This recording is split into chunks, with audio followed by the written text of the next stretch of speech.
Good morning, students. Today's session is for your first lecture specialization, that is for Advanced Human Resource Management. And this is the revision class for Unit 1. In today's class, I am going to explain all the concepts of Unit 1 in brief. So first, we have to understand what is Advanced Human Resource Management. Advanced Human Resource Management is the third evolutionary stages of personnel management. First, there was personnel management, and after that, there was human resource management, and the third evolutionary stages is advanced human resource management. All these three concepts' intention is to manage the human resources, but the principles and practices of all these three are different from one to another. So, first there was personal management. In the time of personal management, the people or the employees of an organization were ill-treated. The organization realized that if they have sufficient amount of other resources, they can able to achieve their objectives. And the human resources were not treated like a human being. An organization did not give any importance for identifying and satisfying the needs of the human resources. But later this concept was changed. Means when there was industrial revolution, organization or industrialists faced a lot of difficulties, a lot of challenges. So for meeting the global challenges, for meeting the competition, they realized that if they have sufficient amount of other resources, or if they have sufficient amount of other resources, and if they don't have qualitative or skilled human resources, then they are not able to face the global challenges. They are not able to face the global competition. So after onwards, they try to satisfy the human resources, and they try to improve the skill of human resources.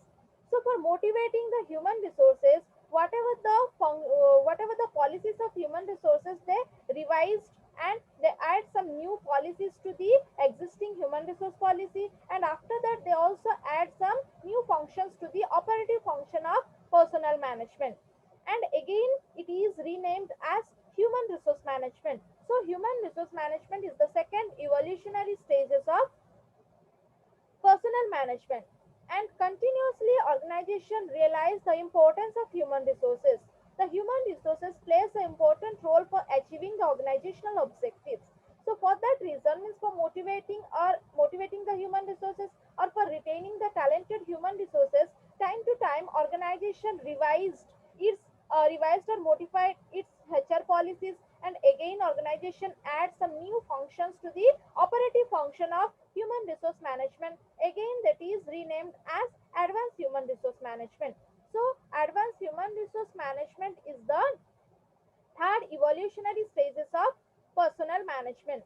All these three concepts intention is to manage the human resources in a proper way, so that whatever the objectives of the organization, that can be achieved in a better way. So advanced human resource management, we can say it is a process. It is a process of what? Process of determining, designing and implementing the appropriate HR system and practices to ensure proper management of employees in an organization. So AHRM is a process of determining, designing and implementing appropriate HR system, so that the talented human resources can be attracted towards the organization, and the organization may able to retain the skilled human resources, so that whatever the objectives the organization having, that can be achieved in a better way. Next, I'm going to discuss various current trends or recent trends that prevail in the areas or in the circumstances of human resource management that affect the organization's work procedure as well as workforce of an organization. So there are number of recent trends that affect the organization's work procedure and workforce. First one is the globalization and its implication.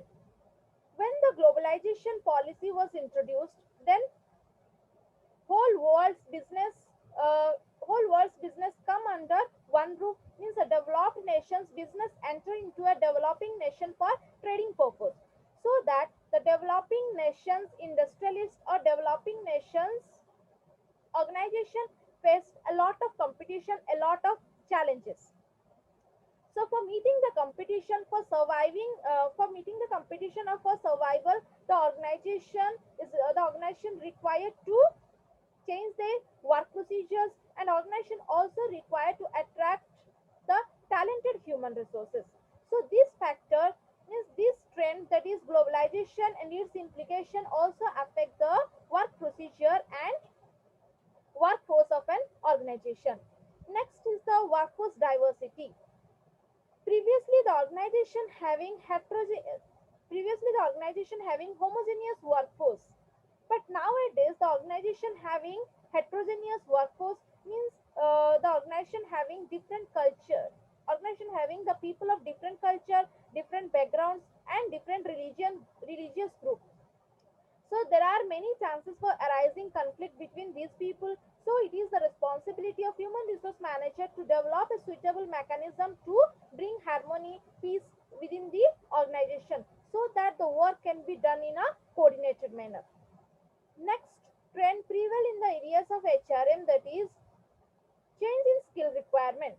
Due to global challenges, due to global competition, every organization require skilled people. Every organization require people who having multidimensional skill and who having the capability of multitasking. And organization is required to arrange suitable developmental program for the existing human resources for enhancing their skill, so that the talented human resources can able to face the challenges, are able to face the uh, global competition, and whatever the task assigned by the organization to him, they can able to perform it in a better way. Next trend prevail in the human resource management, that is corporate downsizing. This concept or this trend nowadays prevail everywhere. Downsizing means reducing the number of employees or reducing the layer of the organization's hierarchy.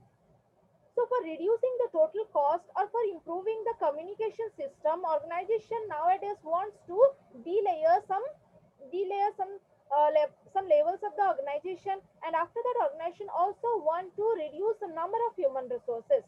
So it is the responsibility of HR manager to identify the unskilled human resources, so that if the organization delayer them, if the organization fire them, then the work of the organization may not happen. So this concept also affect the work policy and workforce of the organization. Next one is the continuous improvement program. So for facing the global challenges, for facing the global competition, organization require high skill people. Organization require the people who having multidimensional skill.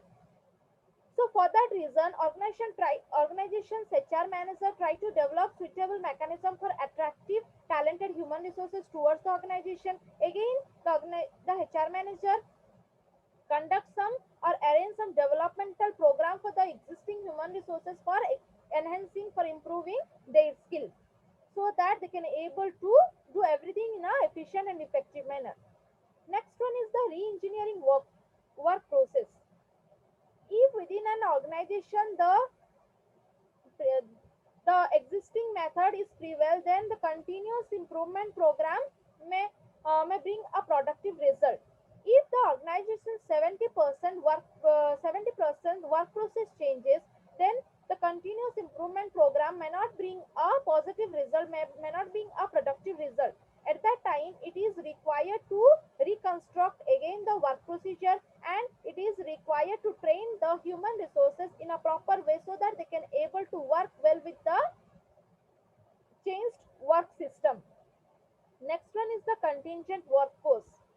Nowadays, organization procure some human resources on temporary basis for performing a special task. So it is the responsibility of human resource manager to develop a suitable mechanism for attracting the potential candidates, or attracting the talented casual or contingent workforce towards the organization. And it is the responsibility of HR manager to develop a suitable strategy or suitable mechanism, so that the organization's entire workforce can adopt the contingent workforce easily. Next one is the decentralized work site. Nowadays, for reducing the total cost or for improving the or enhancing the profitability, organization want to decentralize its work site. Nowadays, the organization operate its works or install its work site at a place where the lower wage rate prevail and where the raw materials are available. So for that reason, the HR manager is required to prepare a separate compensation policy for different employees who works in different areas. Last one is the employee involvement. Nowadays there is a concept of participative management, means the employees of an organization are allowed to participate in top management's decision making process. So it is the responsibility of HR manager to train them or train the human resources in such a way that they can able to participate in top management's decision making process, and they can able to contribute their valuable ideas to the organization. So these are the current trends that prevail in the circumstances of human resource management that affect the organization's work procedure and workforce of an organization. Next, I'm going to explain various roles of HR manager. As a specialist, he has to perform number of role on a day-to-day basis. So first is the advisory role. As a specialist, he has to provide, means the HR manager has to provide suggestion and advice to the different departmental head for efficient for dealing with various HR issues like compensation, developing compensation system, or uh, minimizing or dealing with the conflict that arises within a department. And as a specialist, the HR manager has the responsibility to help to assist the departmental head while preparing the annual reports. Next one is the counseling role. HR manager has to play the role of counselor in case if there is any problem that arises to a human resources. The HR manager having the responsibility to discuss with them, and he has the responsibility to identify some ways or provide some suggestions to the human resources, so that whatever the problems he having that can be minimized. Next one is the role of change agent. As a specialist, he has to perform the role of change agent. Means when an organization initiates or implement any changes, the employees of an organization always hesitate to accept these changes, because the employees thought that if they are not able to work properly with the change system, then there are many chances of losing the jobs. So it is the responsibility of HR manager to develop suitable mechanisms so that the human resources can able to work well with the changing situation and can able to adapt the changing environment. Next one is the conscience role. HR manager has to perform the role of conscience. While performing this role, inform he has to inform to the top management about the humanitarian approach, uh, what is legally or morally right or ethically right, that should have to be informed by the HR manager to the top level, so that a proper HR policy can be prepared by the top management, and that is favorable for the human resources. Next one is the mediator role. HR manager should have to act as a mediator. Means whenever there is a conflict arise between the individuals of an organization, then as a mediator, HR manager has the responsibility to resolve the conflict. Next one is the liaison role. He has to perform the role of liaison.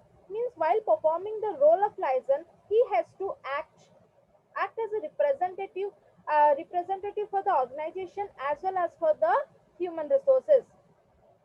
Whenever there is a requirement, he may act as a representative for the organization, and as a representative, he present the organization's policy procedure to the human resources in case any conflict.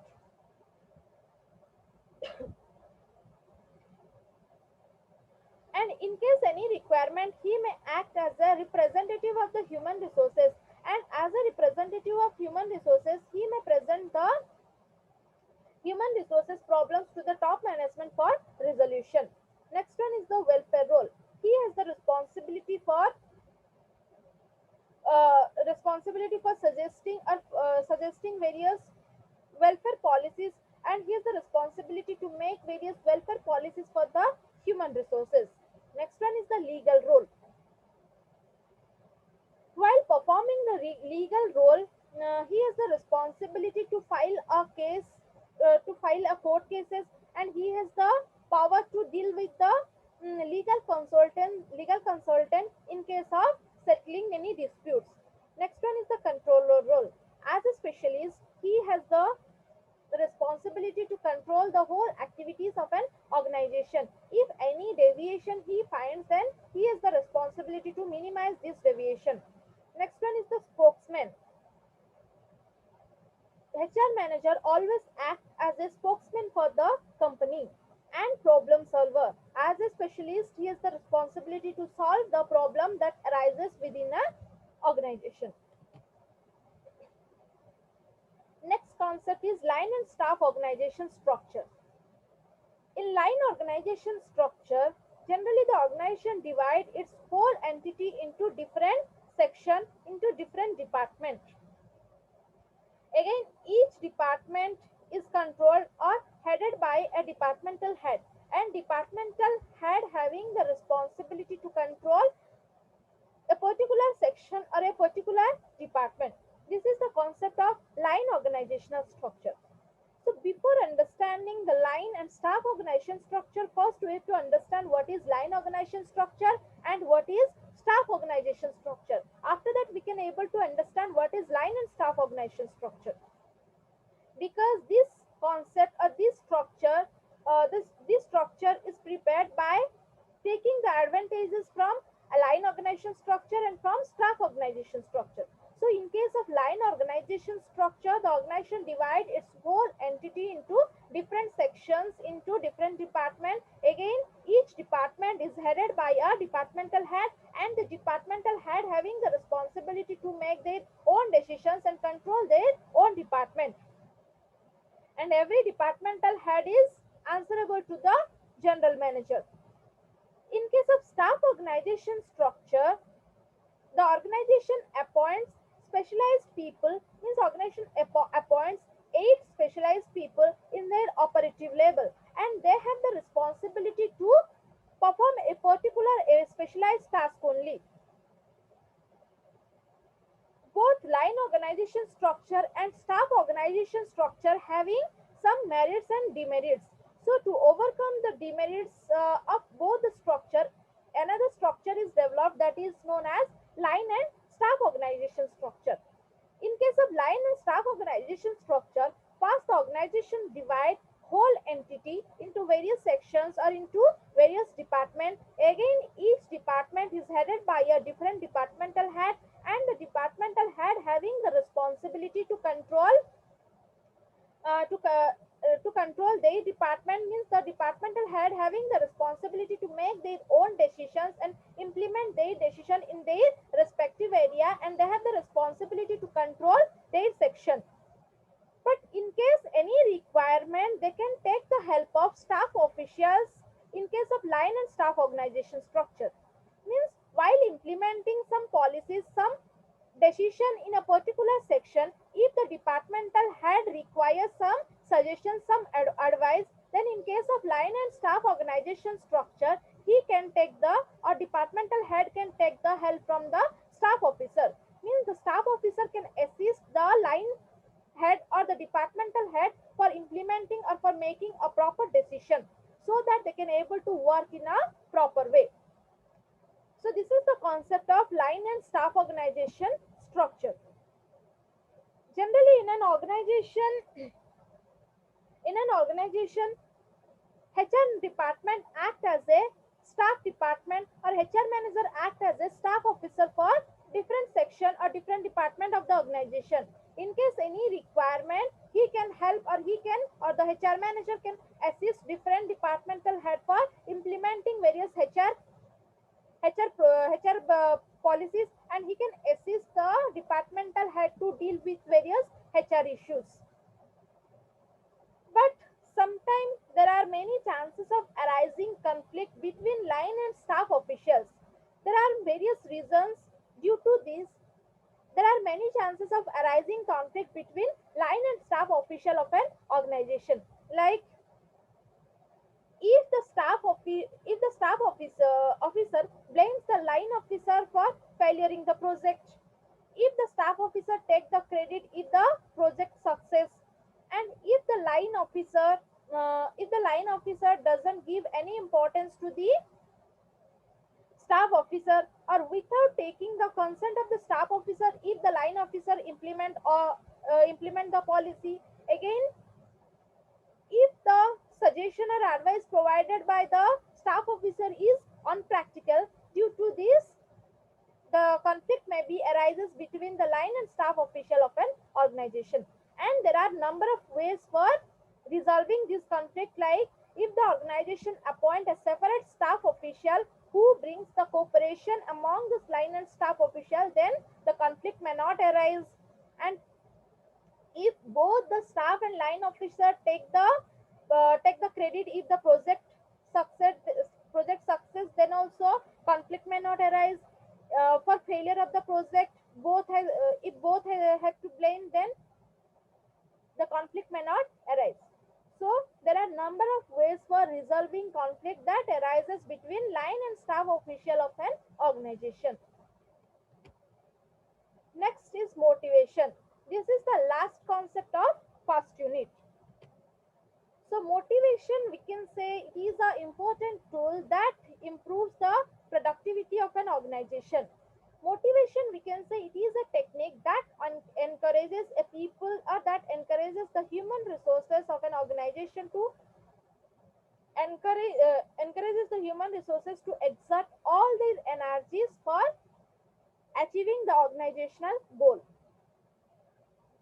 If there is positive motivation, then the human resources of an organization may be attracted to may be attracted and towards the organizational goal, and the human resources are satisfied with the organization, and through motivation organization may able to retain the talented human resources with it. The term motivation derived from the word motive, which means to move. The term motivation means the term motivation derived from the word motive. Motive means to move. Here, what is to move? Here, the inner state of person's mind.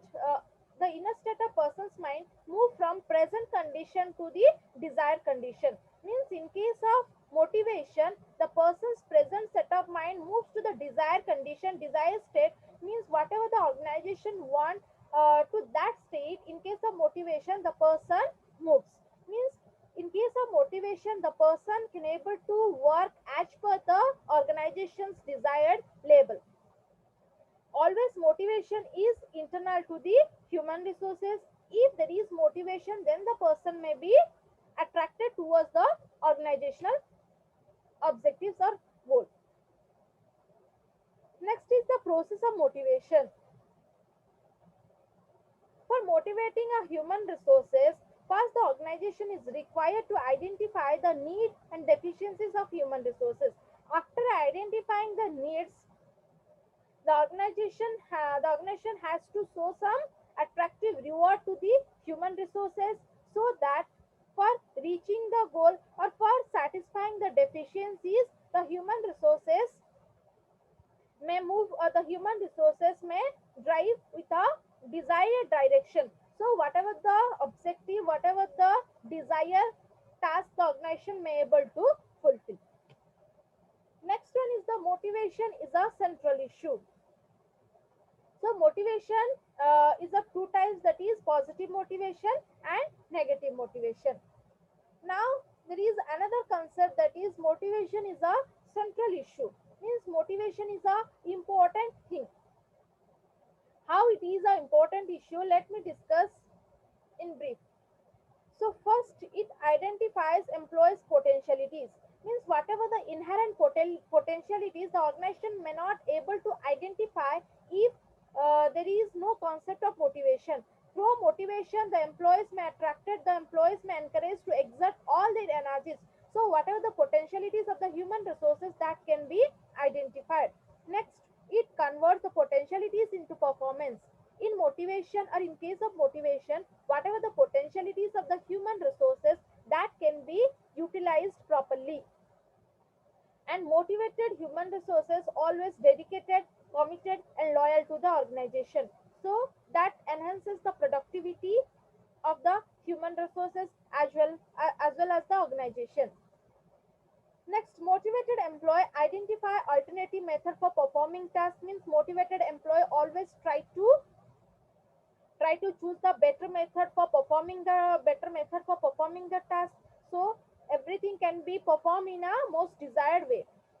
Motivated employee exert all their energies towards the job. Means whatever their inherent qualities, inherent potentialities, they can able to, or they are interested to use if they are properly motivated. And motivated employees behave positively and always try to maintain a good relation. So for maintaining harmony, for maintaining peace within an organization, motivation is very essential, and it also helps to achieve the organizational objective. In case there is motivation, the employees are satisfied and they always think for betterment of the company, and they try to do everything in a most effective and efficient way. So whatever the objectives of the organization that can be achieved in a perfect manner. So due to this, motivation is a central issue, and motivation plays an important role for achieving the organizational objective. Next one is theories of motivation. In theories of motivation, I'm going to explain various psychologists thought regarding, a psychologist views regarding motivating a human resources. First one is the Maslow's need hierarchy theory of motivation. This theory of motivation propounded by Abraham Maslow. He said that for motivating a human resources, it is required to identify the needs or the deficiencies of the human resources, and if the organization takes necessary steps for satisfying the needs, then automatically the human resources are motivated towards their job, and the human resources tries to contribute positively towards the organizational objective. He classified the human needs into five categories. Five categories from lower level to higher level. First one is the physiological need. Second one is the safety need. Third one is the social need. And fourth one is the self-esteem need. Last one is the self-actualization need. He said that for satisfying a human resources, organization is required to satisfy the needs from lower to higher level. First, it is required to satisfy the physiological need, that is the basic need, and after satisfying these needs, it is required to satisfy another needs that arises to a person, that is safety need. Means he said that a particular need may not motivate our human resources for longer period of time. After satisfying a need, a particular lower level need, another higher level need arises to a person. Next theory of motivation given by Frederick Hirschberg. So next theory of motivation is Hirschberg's two-factor theory. This theory was propounded by Frederick Hirschberg. He took 200 engineers and accountants from different organizations for his experiment, and he asked them to express their feeling about the job when they feel good, and express their feeling when they feel bad in their job. So whatever the answer he collected from 200 accountants and engineers is different totally from the situation when they feel good to the situation when they feel bad. He collected number of factors that motivates the human resources. He collected number of factors that he collected number of factors that motivates the human resources, and he collected number of factors that present if that factor present in a particular job, then employees feel satisfaction and employees feel good in their job. and whatever the factor provides satisfaction to the human resources, he called these factors as motivators, and whatever the factors that doesn't motivate the human resources but that prevent from dissatisfaction, he categorized this factor as hygiene factor. So for that reason, Hirschberg's theory is known as Hirschberg's two-factor theory of motivation. He found two factors, that is motivational factor and hygiene factor. If motivational factor are present, then employees feel satisfaction and employees are motivated towards the organizational task or organizational job. Next one is the Aldous ERG theory. Another psychologist, Aldous reformulated the Maslow's need hierarchy theory, and he suggested another theory of motivation that is known as ERG theory. ERG stands for existence, relatedness, and growth need. He did not provide a new concept or a new theories regarding motivating a human resources. He reformulated Abraham Maslow's need hierarchy theory. He condenses Abraham's five need theory into three need theory. He said that at a particular time within a human resources, two needs can be arise, that is physiological need and safety need can be arised within a person at a time. So physiological need and safety needs comes under existence need, and in relatedness need, he kept Abraham Maslow's social need and self-esteem need, and in growth need he kept Abraham Maslow's self-actualization need. Next one is the McClelland's need theory. This theory was propounded by David McClelland. He also said that for motivating a human resources, it is required to satisfy the human needs or human deficiencies. But he said that need cannot be generated automatically. It can be learned by the human resources from the external environment. McClelland said that for generation of a need, the human resource is required to acquire from his or her environment. He can first learn the needs, and after that the need can be generated within a person. He said that there are three needs can be learned, that is need for achievement, need for power, and need for affiliation. Next one is the theory X and theory Y. This theory was provided by McGregor. He said that for motivating a human resources, it is not required to satisfy the human resources. Instead of satisfying the human needs, it is required to study the human mindset up.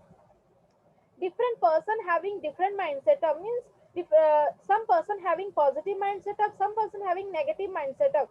So depending upon their mindset up, it is required to motivate. Means he said that there are different motivational techniques available for motivating different mindset of people.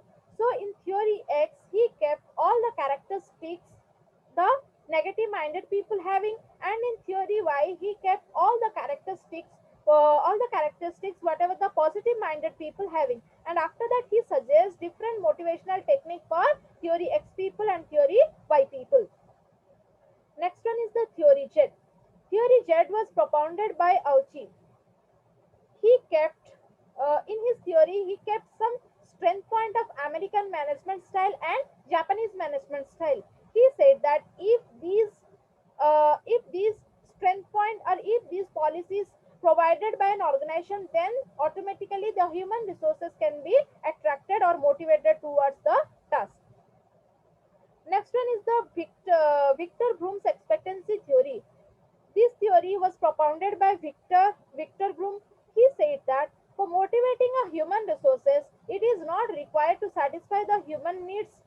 Uh, he said that when a person will be motivated, if a person understand there is a relationship exists between the effort they put, the performance they get, and the reward they receive. If they perceive that there is a positive relationship exists between these three, then automatically the person will be motivated. If the person realize that, or if the person perceives that whatever the effort they put, accordingly